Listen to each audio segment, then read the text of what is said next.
Ó lé ní 20 million naira tí mo ná láti túmọ̀ Al-Qur'an sédè Yorùbá. Ó sì gbà mí ní ọdún 22.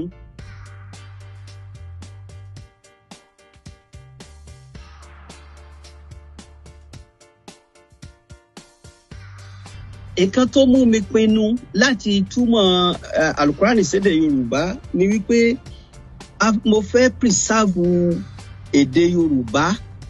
Ení ẹlẹ́ẹ̀kejì, mo fẹ́ kí wọ́n mọ̀ lágbàáyé wípé èdè Yorùbá èdè kan ni tó ní agbára. Ẹlẹ́ẹ̀kẹta, àwọn ọmọ wa tí wọ́n jẹ́ àwọn ọmọ Yorùbá wọ́n lè ní àǹfààní àti túmọ̀ Al-Qur'an láti gbọ́ àgbọ́yé ẹ̀ ní èdè abínibí wa tí ṣe èdè Yorùbá.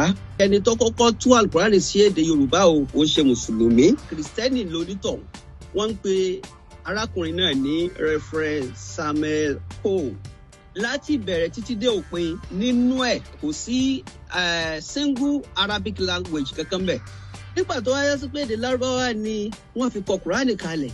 Kí ló wá dé tí a wá rí Lárúbáwá kan nínú iṣẹ́ tí Cole ṣe?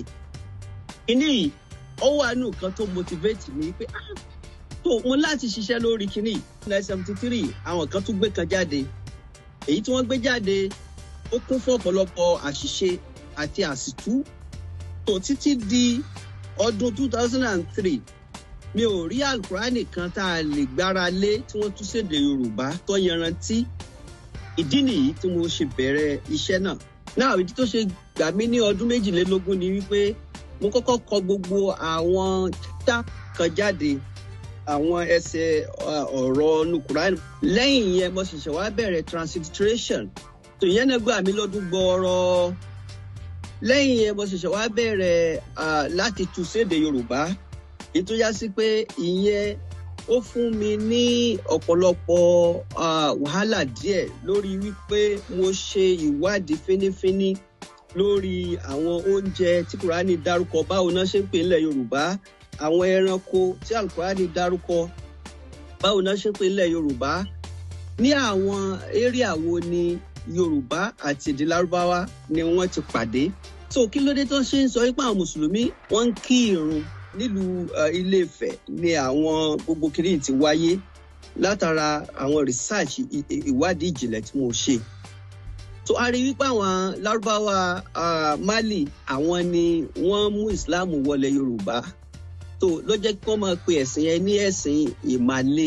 Ìyẹn ni pé ẹ̀sìn tó wá láti Mali. Then mo lọ sí Egypt, mo lọ oríṣiríṣi àwọn ìlú káàkiri, mo tún padà sí Saudi gan láti lọ ṣe àwọn ìwádìí kan. Mo tún wá fi commentary sí ọwọ́ ìsàlẹ̀ láti lè mú kí ni Bíbélì sọ nípa ohun tí Kùránì sọ, because Bíbélì ti wáyé kí Kùránì tó wáyé. So àwọn ibi tí ó ti sopọ̀ mọ́ra wọn yẹn tó sọ pé nǹkan kan náà làwọn méjèèjì ń wí, mo mú wá sínú project tèmi yìí. Then ó tún ní scientific insight.